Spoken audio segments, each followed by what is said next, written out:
Lumipad ang Team Yara papuntang Southern Mindanao para tikman ng chicken dish na talaga kang mapapawaw. Charet, dito lang yan sa Quezon City, along Tomas Morato, Corner Scout Castor. Makikita mo ang kanilang first store. Akala ko noon hotel to, resto pala. Siyo nga, nahulog na yung sunglasses mo.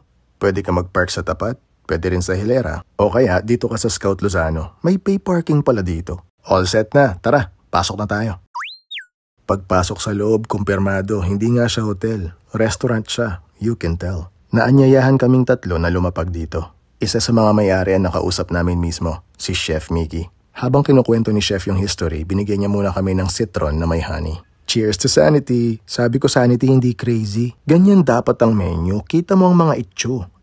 Nagkalapagan na. Yan ang tiyula itum kung tawagin nila. Pagkain ng mga maharlika. Ang blowtorch queen si Lency nga pala. Itsura pa lang ng lalagyan, alam mo nang may kasiyahan. Pagbungad, hindi mga tipikal at pamilyar na pagkain Pilipino ang tatambad. Mga kaibigan, simulan na natin ang ating culinary journey. Yang nilagang itlog, binalot, tapos pinrito. Yang batter, breading ng fried chicken ang malalasahan mo. Sa bibig, pag naghalo yung batter at itlog, kabog. Yan naman, yung pianggang manok. Yan naman, inihaw na manok sa turmeric na may belacan sauce. Eto, konting kaalaman tungkol sa belacan. Ito, sambal sauce na nilagay sa fried pampano, pakipos ko interesado. Yan ang beef korma. Para makumpleto ang dulang, may kasama itong tiyula itum at turmeric rice. Kanin toast.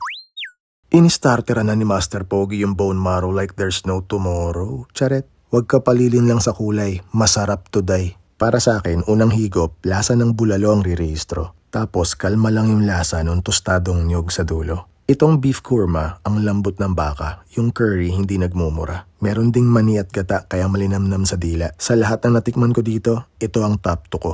Itong belacan manok, lasa mo yung turmeric na timpla, tsaka medyo maanghang siya.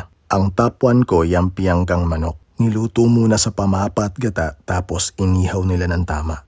Iyan ang pamapa, para aware ka. Sobrang nasarapan ako, hindi pwedeng hindi ko to orderin pagbalik ko. Ito opinion ko lang, mas ma-appreciate mo yung sarap at linamnam ng pampano pagka-steamed kesa pinrito. Sa next visit ko, hindi ako masyadong excited sa dish na to. Si Chef Miggy na-explain sa aming tatlo na bukod sa mga karne at isda, lahat ng mga ingredients nila sa Mindanao pa kinukuha. At kahit mahirap yung ganung setup, itinutuloy niya para makatulong sa mga lokal nilang magsasaka.